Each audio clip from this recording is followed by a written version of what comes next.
Hello class, welcome back. आज इस video में हम एक क्लास 7 मैथ्स चैप्टर 6 रेखीय समीकरण की पहली एक्सरसाइज 6A के क्वेश्चंस को सॉल्व करेंगे। किस तरीके से हमें समीकरणों को सॉल्व करना है, उसमें चर की वैल्यू निकालनी है, वो हम इस एक्सरसाइज के द्वारा आज सीखेंगे। पहला प्रश्न, आपको समीकरणों को हल करके x की वैल्यू निकालनी है। पहले प्रश्न में 5 पार्ट हैं जो कि मैंने सब आपके सामने बोर्ड में सॉल्व कर दिए हैं। तरीका वही है जो पिछले वीडियो इंट्रोडक्शन वीडियो में आपको समझाया गया था। अगर आपने अभी तक वो इंट्रोडक्शन वीडियो इस चैप्टर का नहीं देखा है तो आप मेरे चैनल पे जाके क्लास 7 मैथ्स की प्लेलिस्ट में वो वीडियो देख सकते हैं। पहला पार्ट है पहले प्रश्न का 3x - 5 = 4। तो चर और अचर को एक तरफ करना होता है, यही तरीका है सॉल्व करने का। तो 3x = 4 - 5 = के बाएं तरफ से दाएं तरफ जाएगा तो उसका साइन चेंज होगा। 4 + 5 लिखेंगे, 4 और 5 को जोड़ेंगे आएगा 9, इसीलिए 3x = 9। x हमें निकालना है ना कि 3x, तो x बराबर होगा 9/3। 3x यानी कि 3 गुणा x। हमें ये 3 गुणा को इक्वल टू के दूसरे साइड पे जाना है तो उसका साइन भी चेंज होगा, गुणा भाग में बदल जाएगा। इसलिए मैंने लिखा है 9/3। 9 को 3 से भाग देंगे, उत्तर आएगा 3, यानी कि x का मान है 3। इस प्रकार से दूसरा पार्ट 5y + 2 = 3y + 8। चर को एक तरफ करना है इक्वल टू के और अचर को एक तरफ करना है। 5y 3y को एक तरफ करेंगे, 8 और 2 को एक तरफ करेंगे। 5y + 3y जब इक्वल टू के दाएं तरफ से बाएं तरफ जाएगा, साइन चेंज हो जाएगा, -3y हो जाएगा। इसीलिए मैंने लिखा 5y - 3y + 2 इक्वल टू के बाएं तरफ से दाएं तरफ जाएगा तो उसका साइन चेंज हो जाएगा, -2 हो जाएगा। इसलिए मैंने लिखा 8 - 2। जो चीज़ वहीं पर है उसका तो साइन चेंज होगा नहीं, उसको एज इट इज़ लिख दिया जाएगा। तो ये हो गया 2y = 6। फिर उसी प्रकार से हमें y की वैल्यू निकालनी है। 2 यहाँ पर गुणा में है, इक्वल टू के दूसरे साइड पे जाएगा तो भाग में हो जाएगा। तो y बराबर हो जाएगा 6/2। 6 को 2 से भाग देंगे, उत्तर आएगा 3, यानी कि y का मान आएगा 3। इसी प्रकार से और 3 पार्ट भी मैंने इस प्रश्न के सामने सॉल्व कर दिए हैं, कोई दिक्कत इसमें नहीं आनी चाहिए। ये है दूसरा प्रश्न। इसमें आपको x का मान निकालना है और उसके साथ साथ जो आपने मान निकालना है उसका जांच करना है, यानी कि उत्तर की जांच भी करनी है। तो सबसे पहले जैसे समीकरणों को सॉल्व करते हैं वैसे ही किया। पहला पार्ट है x/3 - 7 = 4। -7 इक्वल टू के दूसरे साइड पे जाएगा तो वो +7 हो जाएगा। 4 और 7 को जोड़ देंगे आएगा 11। x/3 = 11। x का मान निकालना है, यहाँ पर भाग में है, दूसरे साइड में जाएगा गुणा में होगा। तो 3 और 11 को गुणा करेंगे आएगा 33। x का मान है 33। अब अगर मुझे इसके उत्तर की जांच करनी है तो जो समीकरण मुझे क्वेश्चन में दिया गया था वहाँ मैं इस x की वैल्यू को रख दूंगी। 33/3 - 7। 33/3 क्या होगा? 11। 11 में से 7 जाएगा, 4 बचेगा, यानी कि और ये वही चीज़ है जो इक्वल टू के दाएं तरफ लिखा है। तो यानी कि मैंने जो वैल्यू निकाली वो बिल्कुल सही है। तो इसी प्रकार से आप बाकी के 3 पार्ट भी इस प्रश्न के करेंगे और x की वैल्यू निकालेंगे और इसी प्रकार से उत्तर की जांच करेंगे। ठीक है, वैसे ही करना है जैसे अभी समझाया, इसीलिए अब मैं एक एक पढ़ के नहीं बता रही हूँ। सोल्यूशन आपके सामने है, उत्तर की जांच कैसे करनी है वो भी मैंने आपको बता दिया है। यह है तीसरा प्रश्न, पहला पार्ट। इसमें आपको समीकरण को सॉल्व करना है, यानी कि चर यानी कि x की वैल्यू निकालनी है और उसके बाद अपने उत्तर को जांच करना है। उत्तर को जांचना कैसे है वो मैं बता चुकी हूँ। हर एक पार्ट में, हर एक प्रश्न में मैं जांच कर नहीं दिखाऊंगी, इसलिए वो आप खुद करेंगे। जो भी x की वैल्यू आप निकाल रहे हैं सॉल्व करने के बाद उसको आप क्वेश्चन में दिए हुए समीकरण में लिख देंगे, जहाँ जहाँ x है वहाँ वहाँ लिख देंगे और उसके बाद जो कांस्टेंट टर्म है उसके बराबर आना चाहिए, तो मतलब आपका आंसर सही है। जैसे कि यहाँ पर जो समीकरण मुझे क्वेश्चन में दिया गया है वो है x-3/5 प्लस x-4/7 बराबर में 6 माइनस 2x-1/35। तो इसको एक स्टेप मैंने और बढ़ाया और -2x-1/35 को, इस पूरे भिन्न को मैं इक्वल टू के दाईं तरफ से बाईं तरफ ले आई तो इसका साइन चेंज हो गया, +2x-1/35 हो गया ये। तो मैंने एक स्टेप आगे बढ़ाते हुए इस क्वेश्चन को लिखा है x-3/5 plus x-4/7 plus 2x-1/35 के रूप में बराबर 6। तो जो भी आप x की वैल्यू निकालेंगे सॉल्व करने के बाद उसको आप इसी स्टेप में रखेंगे, ठीक है। जहाँ जहाँ x है वहाँ वहाँ वो वैल्यू रख देंगे और फिर अगर ये बराबर आता है 6 के, सॉल्व करने के बाद 6 के बराबर आता है तो मतलब आपने जो उत्तर निकाला वो सही है। बराबर नहीं आ रहा तो यानी आपने कहीं कुछ गलती की है, तो आप उसको फिर से सॉल्व करके ट्राई करेंगे और सही उत्तर निकालेंगे, ठीक है। तो यहाँ पर मैं सिर्फ सॉल्व करके दिखा रही हूँ। तो जैसा कि मैंने अभी फर्स्ट स्टेप बताया कि कहाँ से आया, तो अब मुझे ये 3 भिन्न है जिसको मुझे सॉल्व करना है और 5, 7 और 35 इसका हर है। तो जब अलग अलग हर होता है और भिन्न को हमें जोड़ना होता है तो हम एलसीएम लेते हैं। 5, 7, 35 का एलसीएम 35 होगा। 35 को 5 से भाग देंगे आएगा 7 और उस 7 को x-3 यानी कि अंश में जो चीज़ है उससे गुणा कर देंगे। उसी प्रकार 35 को 7 में भाग देंगे 5 का गुणा करेंगे x-4 यानी कि अंश से। 35 का भाग देंगे 35 में आएगा 1 को गुणा करेंगे अंश से यानी 2x-1 का 1 से गुणा करेंगे। 1 से गुणा किसी भी नंबर का करिए वही नंबर वापस आता है, इसलिए 2x-1 ही लिखा है। तो इस प्रकार से मैंने ये अंश में लिखा है और ये जो 35 है हर का वो कैंची गुणा के रूल से 6 से गुणा हो जाएगा, 6 गुणा 35, इसलिए मैंने नेक्स्ट स्टेप में लिखा है।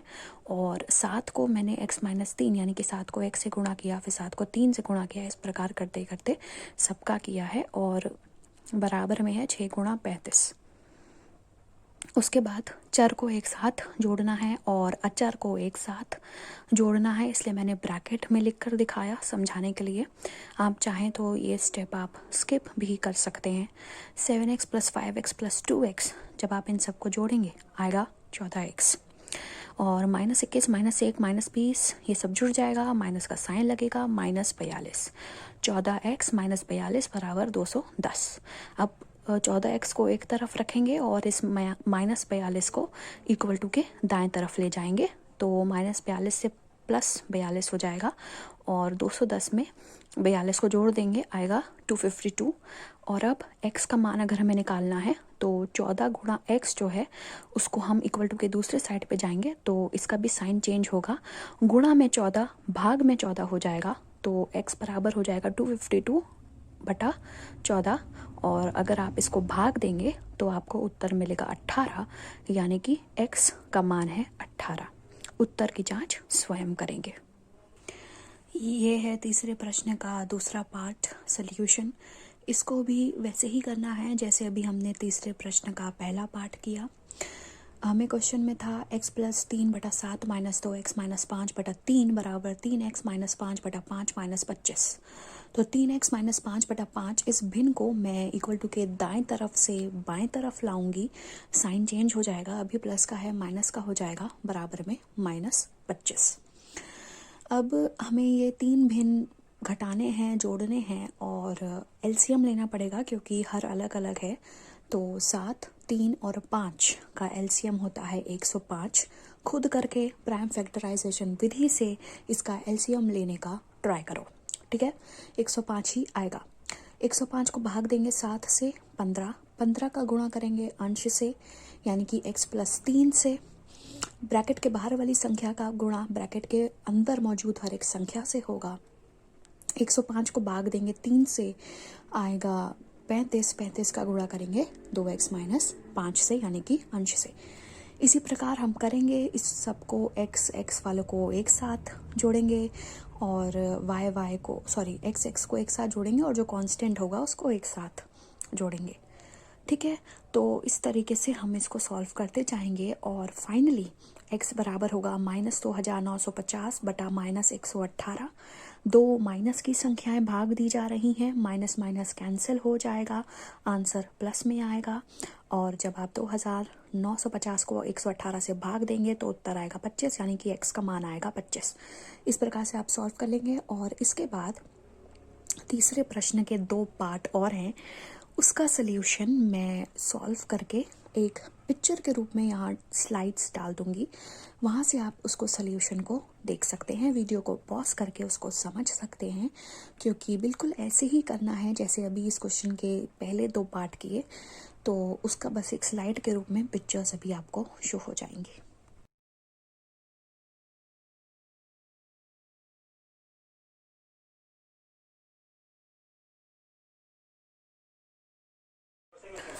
तो अब हम देखेंगे चौथा प्रश्न, और इसके भी 4 पार्ट हैं। अभी तक हम भिन्न के रूप में या नेचुरल नंबर के रूप में जो समीकरण दिए हुए थे उसको सॉल्व कर रहे थे।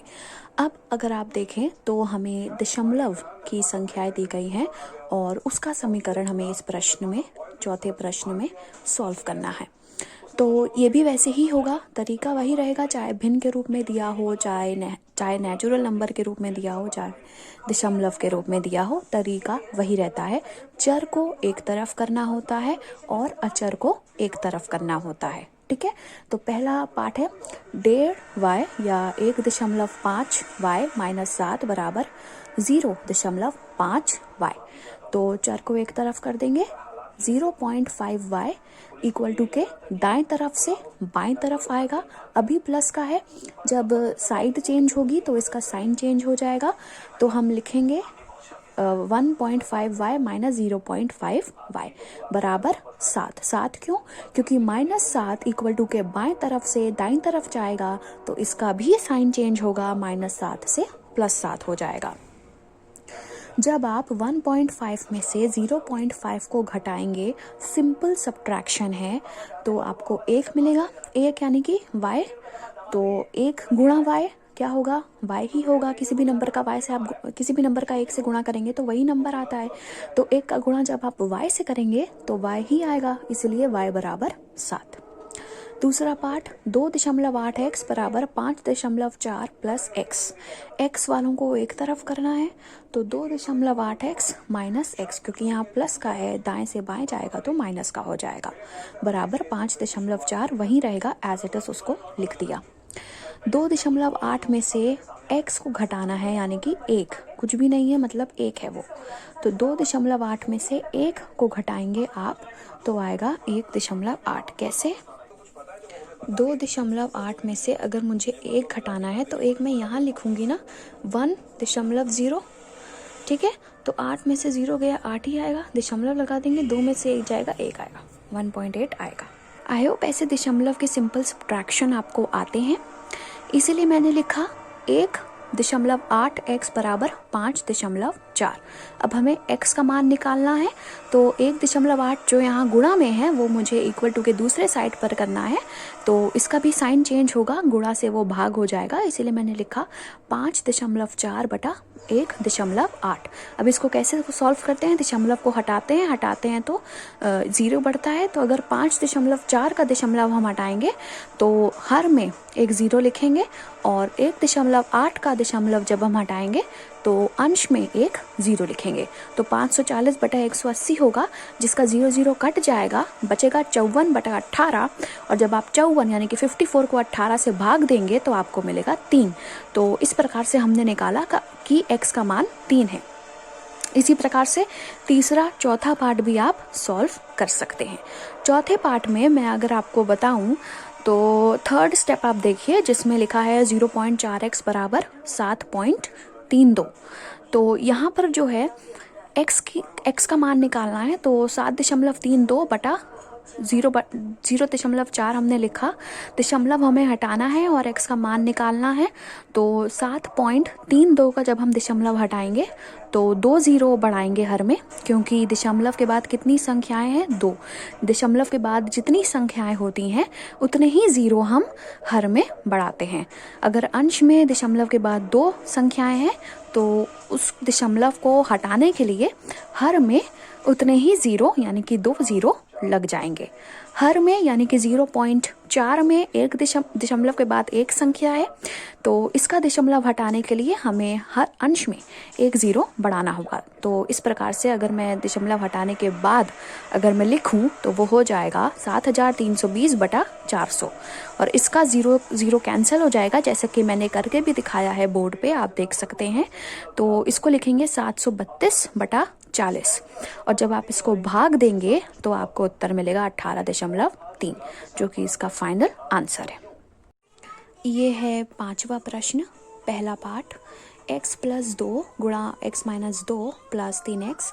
तो यहाँ पर अगर आप देखें तो ब्रैकेट के बाहर है 2, ब्रैकेट के अंदर है x - 2। ब्रैकेट के बाहर वाली संख्या का गुणा ब्रैकेट के अंदर मौजूद हर एक संख्या से होता है, इसलिए 2 का गुणा होगा x से, 2 का गुणा होगा -2 से। ठीक है, तो x + 2x - 4 + 3x = 35। x + 2x + 3x ये सब जोड़ देंगे, 6x हो जाएगा।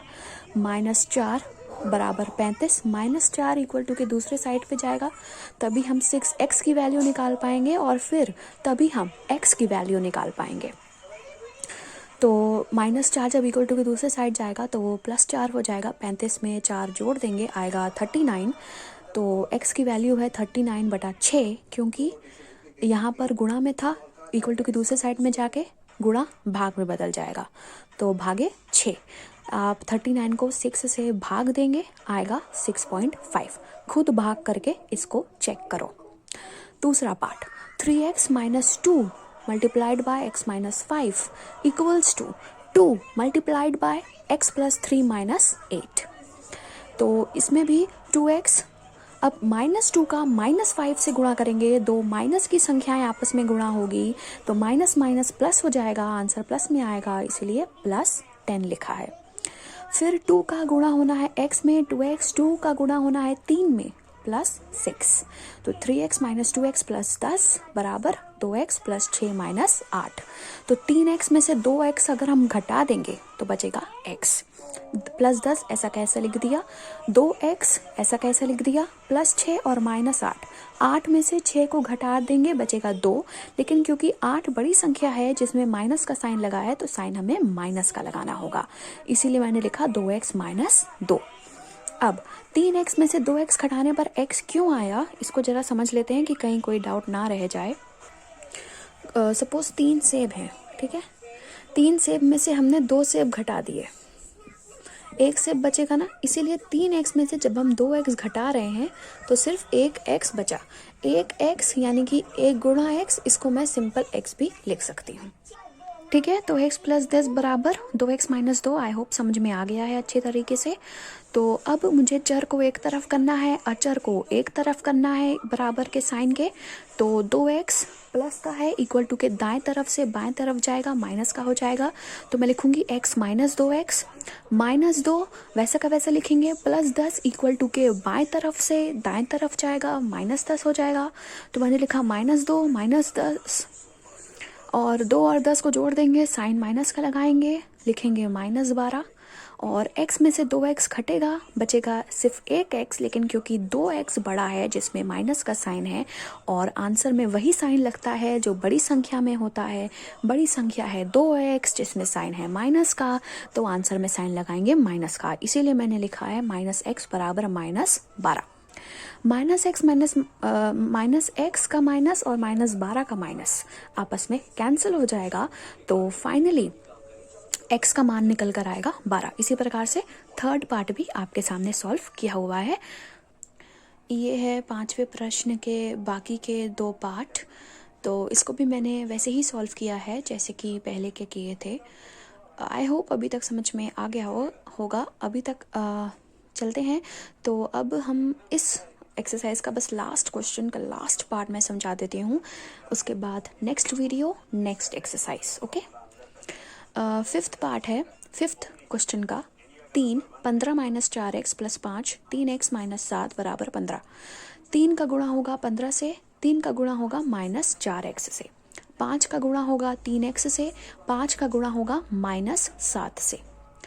तो 3 गुणा 15 45, 3 गुणा माइनस 4x माइनस 12x, 5 गुणा 3x 15x, 5 गुणा माइनस 7 माइनस 35 बराबर 15 एज इट इज लिख दिया। अब 45 माइनस 35, ठीक है, चर को एक साथ सॉल्व करेंगे, अचर को एक साथ सॉल्व करेंगे। तो 45 माइनस 35 यानी कि 45 में से 35 अगर हम घटा दें तो हमें मिलेगा 10। Minus 12x plus 15x, 15x minus 12x, ठीक है, घटा दो, 15 12 3, तो 10 प्लस 3x बराबर 15। अब हमें 3x की वैल्यू निकालनी है जिससे कि फिर हमें x की वैल्यू प्राप्त हो जाए। तो 3x की वैल्यू के लिए प्लस 10 को इक्वल टू के दूसरे साइड पर जाना पड़ेगा, और जब ये प्लस 10 इक्वल टू के दाईं तरफ जाएगा तो उसका साइन चेंज हो जाएगा, इसीलिए मैंने लिखा है 15 माइनस 10। 3x बराबर हो जाएगा 5। x का मान निकालना है, यहाँ पर गुणा में है, दूसरे साइड पे जाएगा तो भाग में हो जाएगा, इसीलिए मैंने लिखा x बराबर 5/3। और यही फाइनल आंसर है। इस प्रकार से आप फाइनल आंसर को ऐसे ही छोड़ सकते हैं, या अगर आपका मन हो तो 5 को 3 से भाग करके देखिए, दशमलव में एक संख्या आएगी, वो भी आप लिख सकते हैं, दोनों ही सही होगा। चाहे 5/3 लिखें या फिर 5 को 3 से भाग देकर जो दशमलव में आंसर आएगा वो लिखें, कुछ भी आप किसी भी तरीके से आप उसको छोड़ सकते हैं, ठीक है। तो यहाँ पर ये एक्सरसाइज खत्म होती है और ये वीडियो भी। Thank you.